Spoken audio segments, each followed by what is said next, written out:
Well, so we are going to start. We are expecting for the ambassador, but he's coming. So we are going to start with our panel. And good afternoon, everyone. It's been 1 year since Professor Mario Draghi issued his landmark report warning that Europe must reinvent its energy strategy. It's going to stay prosperous and secure. Draghi's message was stark. Europe's energy was too expensive and too import dependent to sustain its industries. Yet the solution was within reach: go big on clean energy and truly unite our energy markets. In short, the way to complete in the 21st century is also the way to meet our climate goals. Now, 12 months on, we ask, have we risen to the challenge? We've seen some promising steps. The EU has a new affordable energy plan pushing long-term renewable contracts. Countries have agreed to invest more in grids. And just this week, EU lawmakers moved to ease certain green regulations to help businesses cope. But are these steps enough? Even Draghi recently notes that while the direction is right, there are still no firm measures and a lack of clear will for major integration. And the world isn't standing still. Welcome, Ambassador. Here at COP30, the tone is urgent. We learned that global carbon emissions are projected to hit a record height in 2025. Not exactly the news we wanted. The UN Secretary General bluntly told us it's no longer time for negotiations, but for implementation, implementation, implementation. And the window to keep 1.5 degrees alive is closing fast. So Europe, which prides itself as a climate leader, must show it can deliver real action, not just pledges. There's also a competitive race in play. Consider China. It remains the world's largest emitter, of course, but it's also installing renewables at breakneck speed, adding most 290 gigabytes of solar and wind in the first 8 months of the year alone, as we can see this current week. China's latest energy outlook shows it peaking its emissions at 10, massively scaling up clean to more than 10,000 terabytes by 2035. And in fact, China's building more renewables than the rest of the world combined in recent years. This tells that Europe's race is not just against climate change, it's also a race to innovate, to scale, because if we don't lead the clean energy revolution, someone else will. We are seeing this in that COP and in the negotiations. We are seeing that the leading is changing. So it's very relevant, it's a very challenging moment for Europe. So our panel today couldn't be more timely. We'll examine what progress Europe has made since the Draghi report and what still needs to be done to achieve a genuine European energy union that provides clean, affordable energy for all. We have a distinguished panel of 4 experts, different perspectives, different trajectories, and different experiences, from EU diplomacy and global energy analysis to city-level sustainability and national policy implementation. So I think we can do a very good work, and maybe we can have a very amusing conversation about energy and about competitiveness. I think it could be the point. And Ole Thonk, thank you very much for being here. Thank you very much for finding the time to be in the Spanish pavilion today. Denmark's climate ambassador, Undersecretary for Development Policy. Denmark held the EU Council presidency in the latest half of 2025, which was a crucial period for turning Draghi's recommendations into concrete action and concrete policies and initiatives. the Danish presidency was very, very focused and make reality in some of these initiatives and for turning Draghi's recommendations into concrete policies and pushing the electricity market reform to championing grid development, for example. Ambassador Tong, during Denmark's presidency, the EU negotiated important measures like the reform of electricity market and laid groundwork for the upcoming European grid package. We are very expected about this package. Denmark, as a leader in renewables, also put emphasis on cross-border energy cooperation. And the question for you is, from your position, from your advanced position, what were the main achievements of the Danish EU presidency in advancing the goal of the Draghi report? In other words, what progress did Europe make under Denmark leadership? Thank you. Thank you so much for that. I think maybe first of all to really underline that the Draghi report and the aim of making sure that Europe becomes more competitive is really a key priority for Denmark in our presidency.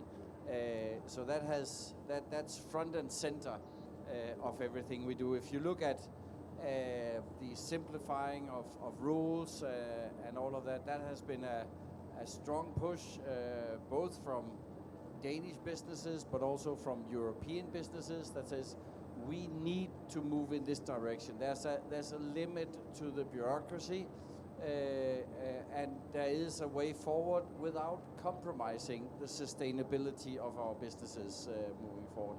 So I think those things can actually go hand in hand and there are practical solutions on the table on this. And I mean, we have the common market of Europe. I think that's one of the strongest pillars of our collaboration, and Denmark as a small trading nation, we benefit immensely from the common market as such. But still, even though goods flow freely within Europe, there's a lot of barriers that we need to address. And there's some of the percentages I've seen sometimes that businesses, they value like some of the barriers like 45% a tariff similarity in that. I think so we have to take that seriously. My second point is around electricity and energy. I mean, China is expanding their energy and their electricity supply immensely right now, but they are mainly expanding it with renewable energy. And so why are they doing that? Because it's less expensive. So I think this idea that green transition is expensive, I see it all the time, even in Danish papers. That's simply not true. It is the least cost option. Look at all the IEA energy reports, etc. In Texas, a Republican state, they are building out both solar and wind power at an immense speed right now. And they don't do that because they believe in climate change. They believe it because it's the least cost option. So I mean, we really have to kill that narrative that it's more expensive because, and in Denmark we recently had an auction of 3 gigawatt offshore wind, where the government had to do a guarantee of the price, which in the extreme case could mean that we had to subsidize it with 5 billion euros or something like that. And that immediately became a big story in the Danish news, and some political parties on the right side, they took it, oh, look how much we have to subsidize renewables now. But nobody did the calculation. What if the government decided to do a 3 gigawatt coal power plant? What would the cost of that be? Because that would be more expensive, and we would have to subsidize that even more than we do on the offshore wind. So it's like, and who wants to be neighbor to a coal power plant who pollutes and makes your health? I mean, but that story doesn't come out. So we really have to kill that. And then I can come back to the grid and what we need to do in Europe, because of course there's also costs involved, and it's complicated and needs European regulation and all of that. But I think that's really key for us to move on that dialogue. Thanks. Thank you. And it's about price, but it's about security, and it's about independence. So all very, very, very connected. So thank you very much for your contribution to the discussion. Karsten, the head of Sustainable Energy Systems in ICLEY Europe. We often talk about the European Energy Union. We speak about it for the last year, and maybe in abstract polity terms. But let's bring it down to the tangible benefits. And maybe you are one of the best persons to explain all that benefits to the audience. For communities, for business, for the economical market, a genuine energy union where energy flows seamlessly across borders and markets are integrated could mean, for example, that the surplus of Spanish solar energy on a given day automatically towards prices for factories in Germany, and maybe in Europe we need this transfer of technologies and of resources. So you work closely with cities. We work closely in a local perspective too, with local governments too, in energy and in climate projects. You see how EU-level decisions trickle down to the local level? So the question is, what tangible benefits would a fully integrated European energy market bring to ordinary people and businesses at the local level? Which are those benefits? What opportunities we have if we try to think in a common market in Europe in terms of energy systems? Well, thank you very much. The question is also what is at stake, and here I could give, to make the debate a bit more amused, I don't know, let's be also critical, maybe three things. What is at stake? Democracy, jobs, and peace. This all has to do with what the Draghi report was saying in a way, and looking at opinion polls. So let's get down to each one of them. What is at stake in terms of democracy? We see the living costs are rising and energy being a very crucial component of inflation. So that triggers then into households, and we're talking about 10% of European households that are not able to pay their energy bill. Electricity, heating and cooling are not adequate.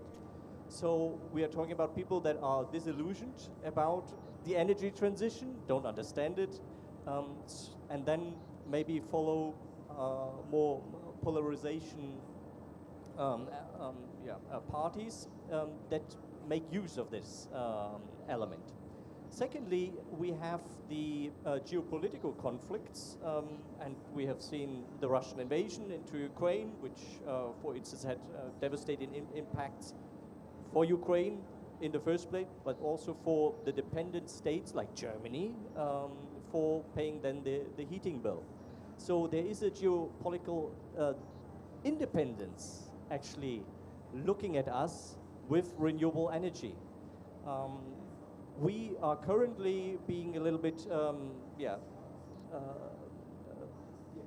used by Russian gas, but also by US LNG supply, and that is non-freedom. So in that sense, here we have the possibility through renewable energy to gain peace and freedom, independency from that dependency. And thirdly, about jobs, you were saying what are the benefits? Well, locally there are many benefits that one can build, because usually the renewable energy composition is very local. You can look into geothermal, into biomass, into wave energy, offshore, onshore, solar, and so on. They are all different potentials at the local level within electricity, but also heating and cooling production. So in that sense, the value chain can be very much local. And that is what we are seeing in Europe. However, it is also important within this context, if we want to strive, and the Draghi report points us to accelerate the deployment of renewable energy, let's not think short-sighted and import all of the renewable energies, technologies, but actually build circular loops where we use the material. We may import, but we also recycle what we have imported, and in that sense becoming, again, more energy independent. So that's another very important thing and connected to the job aspect. My last point is you're talking about the energy union, and often we're talking about cross-border connections, high voltage grids, and so on, from Norway to Spain, Spain to Germany, but I would call and advocate for a true energy union to be established actually from all levels of governments. So meaning not only the national grids, but actually looking at the regional interconnectors, the local interconnectors. So all cities throughout the world, and in Europe similarly, we have the potential to be part, in this case, of an energy union.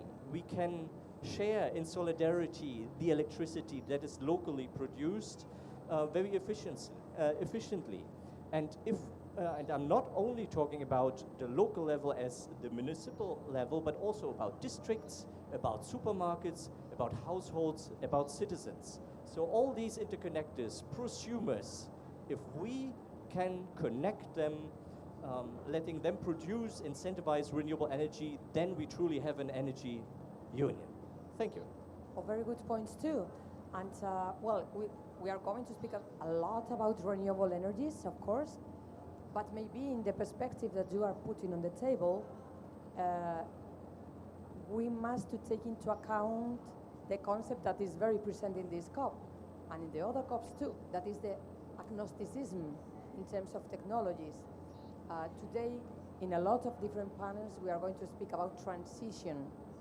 So maybe we can use the transition to establish our united market too, because it's more easy to connect the different perspectives of the different countries in Europe, Germany, France, Spain, and not all of us are thinking about the same in terms of the future of energy. So maybe if we are more agnostic, we can start earlier than if we try to be all of us in the same point in terms of renewables energy vision. So maybe it's one idea that I put with your comments. Ricardo Gorini, Senior Program Officer, IDINA, RIMA program. One of Draghi's biggest emphasis was on upgrading infrastructure, especially the electric grid. We are speaking about grids all the days here in the COP, but outside the COP too, as a precondition for everything else. Without a modern, expanded grid, we simply can't integrate the massive amount of renewables needed, nor can we trade energy freely across Europe. And now the EU's impending grid package is meant to address this. So Ricardo, from IRENA's global perspective, you know how critical grid investment is. China, for instance, has been investing in ultra-high voltage line to move solar, wind from remote regions to cities, as we said before. In Europe, we have some bottlenecks, etc. And the Commission has signaled it will push measures to speed up permits, since today to repower line can be 7-10 years to build. It's too much. So the question, what are the most important elements that the European grid package should include to strengthen the EU's electricity networks? Thank you very much, first of all, for the invitation. It's a pleasure to be here with this honorable panel. And I would say that this is one of the key or several $100 million question, right? Because let me start with what we are doing in IRENA. So actually we have regional outlooks where we assess, in the case of energy transition, progress, and what are the priorities. And so we did for the EU. So we have just launched months ago the EU Energy Transition Outlook, where we had assessed the existing policies, targets and implementations. As well, we assessed the gaps and what would be the additionality needed to get. So I will bring most of my insights from that report, so I invite you all to have a look there. And let me start saying that it's really important that this new, let's say, vision for Europe, where we aggregate this security, competitiveness, right, and further development locally, because this is ultimately what we would like to see in all the regions. So this is, of course, also applicable for Europe. So the question related to energy independence is very, very important. And specifically in terms of the grids. And maybe let me bring some numbers. So first, what do we mean by 2050? What is the challenge for Europe by 2050? Not sure how familiar you are, but today we have around 1,000 terawatt hours per year. And the idea by 2050 is to get to 4,000. So this is the level of challenge if you want to really go to the 1.5, by the way. This is net zero, okay? So we're talking about 6 trillions of investments, cumulative investment numbers, meaning that by 2050 we would be 2,500 gigawatts. So 88% renewable by then. So you can imagine that behind that there is a massive increase of grids, infrastructure in general, but grids especially, no? And in that case, it's very important that we look at the untapped potential that we have in Europe. So there is a real limitation in terms of the transmissions in the grids. And what is important is to establish what we would like to see like a one single real market and one single real infrastructure where you can cross from one region to the other, one north, south, east, west. So there are some bottlenecks, as we know, and this is important that we overcome that. And okay, the question here is how, no? There's very nice improvements so far. You mentioned the permits, but I think it's even broader than that, no? When you look at the governance and how the plans are done, it's a way that several steps and some kind of lack of integrated vision. As I said before, it's important that we understand what is the best option as a one single market. So an integrated plan for infrastructure would be very welcome. Maybe just to give an example here, I'm not sure if you're familiar with the Brazilian situation. So in Brazil we have one single system operator, ONS, and of course there is a one single energy plan together with generation and grids. So you optimize the use of the whole system. And then there are those corridors that are planned to untap the grid infrastructure and to bring, of course, the best, let's say, competitive options, no, to the system. Something related to what you meant. So I think this kind of things is possible because you have one single entity, you have established process and governance. Well, all the states, they contribute, but it's a one centralized federal decision, which would be in the case the European Commission in a way, no? So I really appreciate the words that were mentioned in terms of the priorities for the presidency, because it's really important not to address that as a union. I think that's one important aspect. So we could talk about all the details here in terms of how to, let's say, bring the shortcuts for the permissions, but I think the main topic here is governance, no, and how these governments can progress, how I would say this one single plan for the grids in Europe could be established, and what about the enforcement, how this could be enforced in a way, of course, respecting all these, I would say, different cultures and states that we have in Europe. But maybe this is the main point to be really, let's say, upgrade in a way, and that could bring a lot of benefits. Actually, this study brings some of this information in terms of savings that could be established if you can really move the electrons, because it's about, I said, energy security, competitiveness, you know. So of course, local development. I think that's one important message. And in terms of transition again, in the last years we have said a lot of times, without transmission, we haven't the transition. So it's real. But one point is which kind of models of grids we need in the countries, because there are some discussions about it, and maybe it's other topic that we can put on the table later. But Miguel Rodrigo, thank you for being here.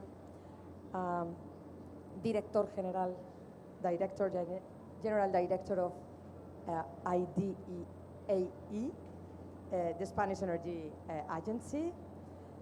Spain provides a real case study for both the promise and challenges of the European Energy Union, as you know very well.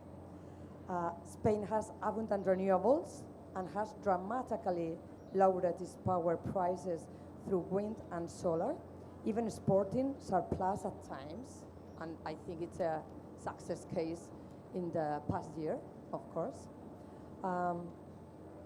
Miguel, Spain has long advocated for more interconnectors with France and the wider continent. This is a very, very important topic for us, for Spain, and a lot of sectors are concerned about the possibility of this real connection. Recently, there's movement. The new Bay of Biscay submarine cable is under construction, so we have different projects that could do real this ambition. And what is Spain's perspective on boosting interconnections, and what needs to happen to achieve the EU's interconnections goals? Thank you very much, Jerusalem. It's a pleasure to be here today. Thank you for the invitation. Well, I think that the building of transmission and distribution grids, electricity grids, is absolutely essential, but it's not enough. I mean, we already commented that there should be an internal electricity market. I don't want to go too local on this, but it's clear that it's factual that we are far from our interconnection target so far. Not only Spain, but also our Portuguese colleagues, the Iberian Peninsula.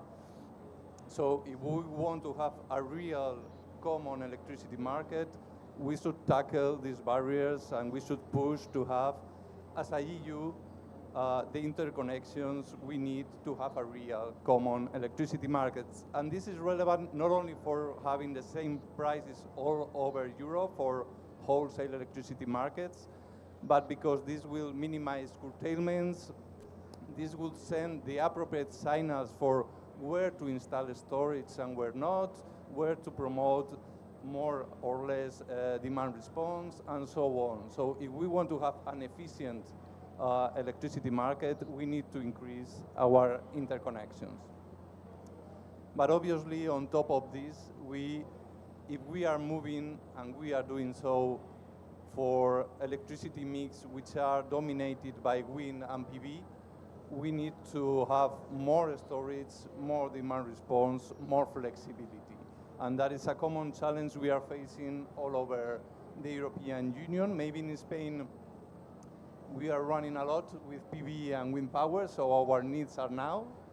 In order to keep the pace of the growth of solar PV, we need to run a lot in order to increase our storage capacity, our demand response options. And it's a challenge for us. It's a challenge, but it's also an opportunity, because at the same time, we are seeing how PV is decreasing the wholesale electricity market. So for us, electrification is a huge opportunity. And regarding the grids, it's clear also that PV opens the door for a reinforced role of the distribution grids. And I think it's very important that the access to the grid is a more and more valuable asset.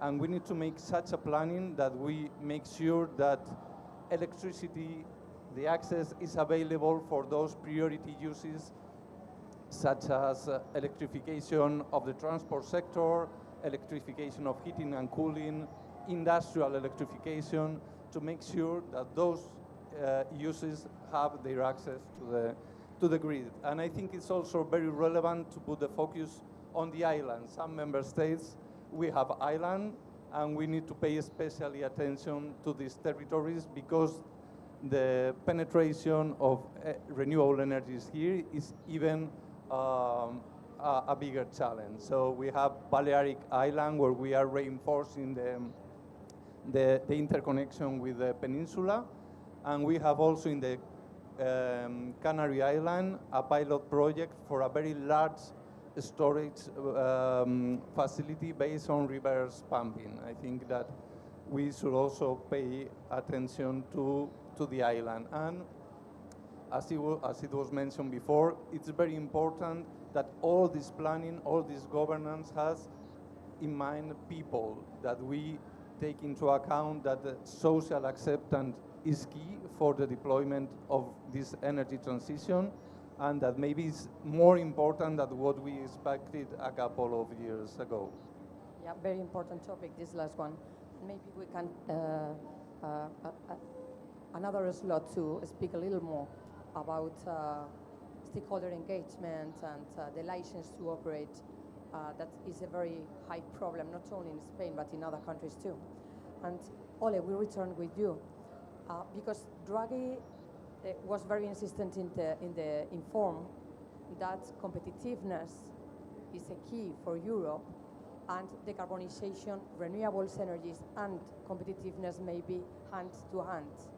And this is the condition to go ahead with the sustainable transformation plan for Europe, the Green Deal and others strategies. But it's a very challenge for Europe and for other countries in the world, because climate change is not the only challenge that we have. And well, we are needing a lot of different aspects to improve, to go ahead with competitiveness and decarbonization. So my question for you is, how is the EU managing these pressures to roll back or slow climate measures in the name of competitiveness? Yesterday we had a news about the omnibus, for example, and it could be a very good moment to explain what about these initiatives are seen by others, and what that means for us in terms of competitiveness, but in terms of the sustainable strategy for Europe too. Yeah, no, thanks a lot. I think to split it up into first around the electricity markets and the both access to affordable energy and competitiveness, and at the same time be it renewable energy. I think there's no opposition between those two. I think there's an equal, because again, as I said before, renewables is the most cost-effective way today to expand your energy. And what is happening is that the demand for electricity is going like this. The countries in Europe is with different speed electrifying. In Denmark, the amount of electric vehicles, I think we are now up to 60 or 70% of all new vehicles in Denmark are electric.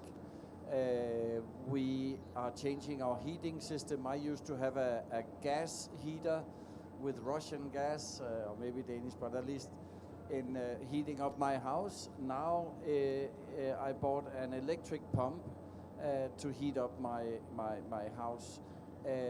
Because I mean, the electric car, it's cheaper, and it's technology. It's just a nicer car, and I have my petrol station in my driveway, so that will win. But that means that, again, the demand for electricity will shoot up in Europe in the coming decades. And we, of course, need to plan and prepare for that. And there will be costs associated with that. But again, the alternative, if we were to meet that demands with coal or gas-fired plants, would be even higher. And we need to think about that as such. And I mean, all economic studies shows that, and all our investors and developers in Denmark, they say this is the way forward. So again, it's very fortunate, if I can put it that way, but that's also why it is very easy that competitiveness and the rollout of renewable energy goes hand in hand, as stated by the Draghi report.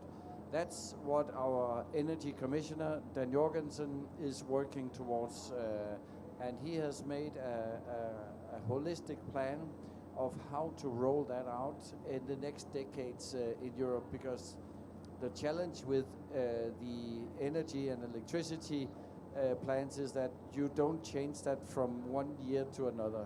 It takes a long time, and it's very complicated processes that needs to develop. But I think we have seen a huge change in the approach on the European way to deal with it, which was a very, to some extent, national determined issue in the past, now to become a central piece of EU collaboration, and it hasn't been that like that before. So I think that's a huge change as such. And then I very much agree on that. We also need to integrate the grids much better now. It's a key in Denmark. The reason why we can have 60 or 70% renewable variable intake of electricity into our grid and still have 99.99% stability is because we have a northern power pool, where when we have no sun or no wind in Denmark, we can get the electricity from the Nordic or the Norwegian hydropower plants. So the more connected you are, the less vulnerable you are to the fluctuations as such. And there's a huge technology shift in terms of transmission lines. I spoke with one of the Danish developers in this, and they said the new transmission lines are much cheaper, and they can transport a much higher amount of energy on longer distances. So there's also really something coming there, but of course, again, we have to look at this as a long-term process. This will take decades. But again, the key change is that we have now a European Union who's really stepping forward, making all countries work together, showing this is the way we need to go, and then get the collaboration going. Yeah, very important, and maybe we must do an extra effort to demonstrate that green transition is connected with growth and is compatible with growth, and maybe not only compatible, but is a reason for our growth in the future. So maybe we must do an extra effort, because the message that sometimes in that month, in the past months, we are the message that we are launching to the stakeholders around the world is not as important as we said before. So I think we need big conscience and give the evidence to the world and to our companies and to our politics that the green transition is compatible with growth, because it's a huge opportunity for future and for the growth of Europe, of course. And maybe our colleague from Arena, you have the numbers. You Yes, know yes. what we are talking about here in terms of the prices. Definitely, no. The competitiveness is there. It's the mainstream. The alternative for, let's say, solar, wind, is not definitely not near the fossil fuel. So if you look at the graph that we produced there, you will see there is like a gray area where we calculate the ranges of fossil fuel calculations. And then you see all the technology. Most all the technologies are already most competitive from renewables. So I think it's like 90% of the places you have renewables dominating the so it's a mainstream. It's definitely, this is the case. And yes, when you include the grids, there is this additional cost, and there we see some of the, you know, messages trying to say, look, this is not correct, because then you add a little bit of cost regarding to the grids, and then of course this will diminish the competitiveness. But when you even include that, so you still be more competitive as fossil fuel. So I'm not saying that you don't need flexibility, because this is also a very important point for the EU not to consider, you mentioned as well. So because of course to operate the grid and to make them robust and resilient, you need to have all these different possibilities that the technology provides you with the flexibility. So it's a combination. You have also different systems of storage with the right economics behind. And you need to do that if fuel union has 40 or so. So it's a lot of renewables that are needed. So we really need this integrated energy approach. So this is really very interesting and very important. Of course, as usual, we are happy. We already contribute a lot with the European Union, and we're still, of course, happy to do so and at the country level as well. Yeah. Thank you very much. And Karsten, some minutes ago, Miguel spoken about the social aspects. You have the local perspective. You know very well what's happening in the neighborhoods and in the communities, and public acceptance is a topic that is crucial. You have spoken about permitting, but the other point is public acceptance and community engagement. So what strategies have you seen work for gaining public acceptance of renewable energy and grid projects? Which are the examples that you can bring on the table to explain what can we do with this problem that we are seeing and facing in different countries? Yeah, I can say that actually not in my backyard, that phenomenon is decreasing. It's very loud when it's in the room, but it is not dominant. Actually, 88% of Europeans do want more renewable energy to be deployed, want to have climate targets that are ambitious, that are climate neutral towards 2050. So we have public support. However, there is a percentage, and it's always a local issue, and how to deploy. But I think to make the first point, I think it's a socialization process. People are not used to see the landscapes.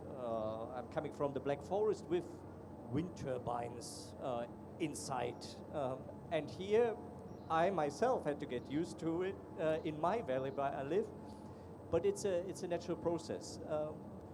I used to exemplify, I was in Granollers, by the way, for instance, near Barcelona. Here they have chimneys all over the place, and they have become a cultural heritage because they were seen as progress, and chimneys, smoking chimneys, were associated with jobs. Now, that perspective has obviously changed in Europe, and similarly, I'm very sure, and we can experience it already with talking to the younger generation, that the socialization of renewable energy is not a problem. However, there are also elements.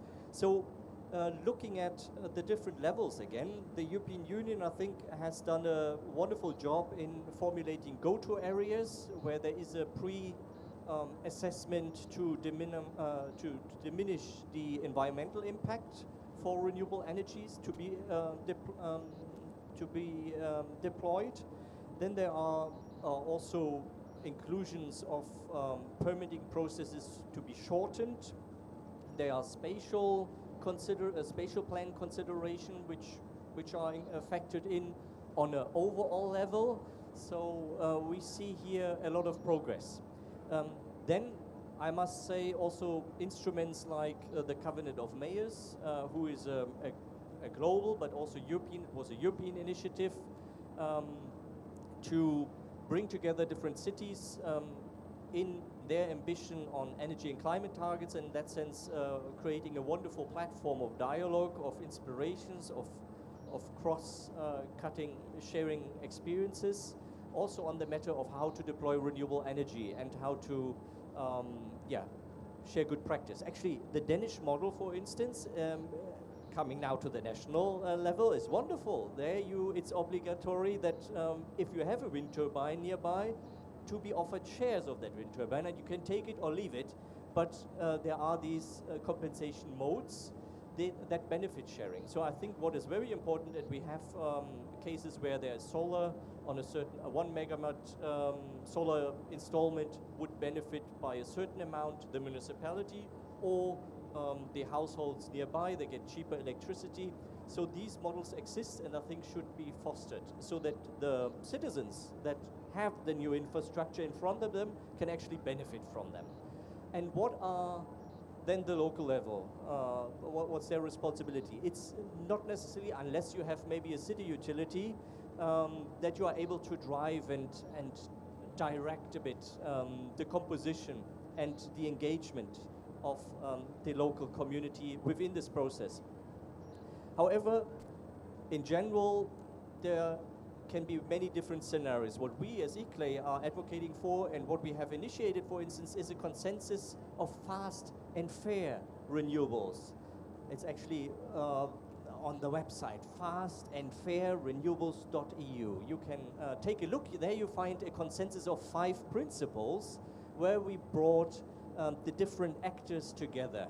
Solar Power Europe, Wind Europe, Rescue from the more energy community point of view. We have CAN Europe representing the EEB, representing civil society, youth organizations are part.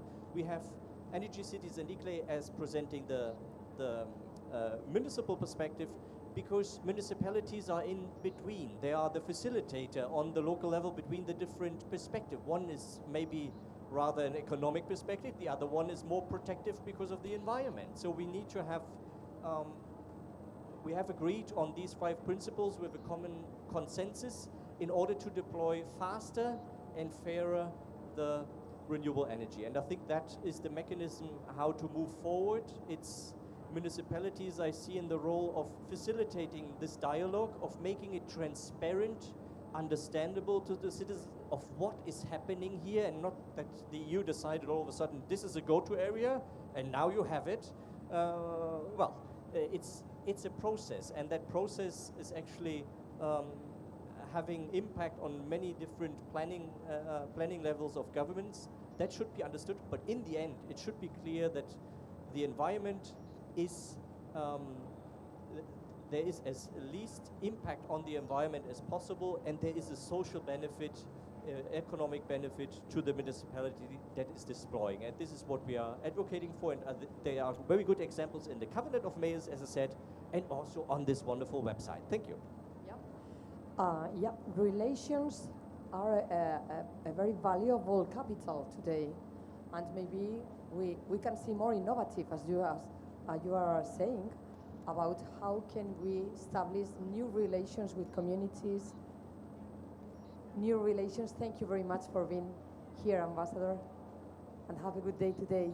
It's to have 56% of our electricity renewable, and our hydro is very stable, let's say, it's 10%. So if it is rising, it is because PV and wind power. And what we are seeing in yearly terms is that in 2024, the electricity, the wholesale market price was 24% lower than in 2023. And this is just because there are more PV and more wind power.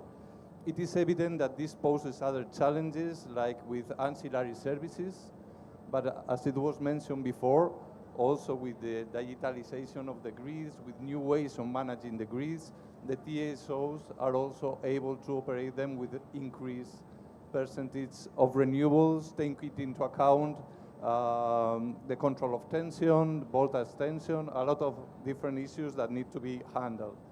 But they know how to do it. The issue is that We have already 32 gigawatts of solar PV facilities. We have 8 gigawatts of solar self-consumption and 31 gigawatts of wind power. And the peak historical demand of Spain of electricity is 44 gigawatts. So it is clear that the pace of generation is at a totally distant level as the growth of the demand of the electrification. That is why when we meet renewable energy associations, they don't ask for money, because as it was mentioned before, it is already the most competitive way of producing electricity. What they are asking is, please do anything necessary to electrify the demand. And we are trying to do so. First with electric mobility, then with heating and cooling, because in Spain, renewables in heating and cooling is still at 20%, so we have a lot of room for improvement, and here heat pumps will play a key role. But we also see industry as a great opportunity for electrifications, for those industrial applications below 200 Celsius degrees, or even between 200 and 400 Celsius degrees. We are already seeing a lot of pioneer projects that are using thermal storage, basically electric boilers plus molten salts, in order to provide heat at 200 Celsius degrees and 10 bars, which are very common industrial applications. And we are seeing these kind of projects in the pharma sector, in the food and beverage sector. And I think it is key that these projects show the way to the rest of the industry, because industry is usually conservative, so they like others taking the risk and checking that it works before trying themselves. But these kind of projects, I think, will show the way, will show that the renewable path, the electrification, is competitive.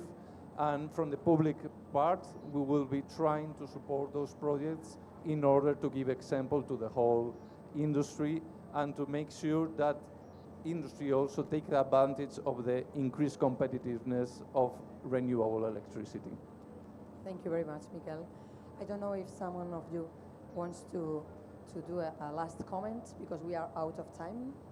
Yeah, no, maybe just to reiterate, I mean, this is very important, the electrification, because of course, if you look at the renewable penetration, at the other side of the coin, right, is the electrification.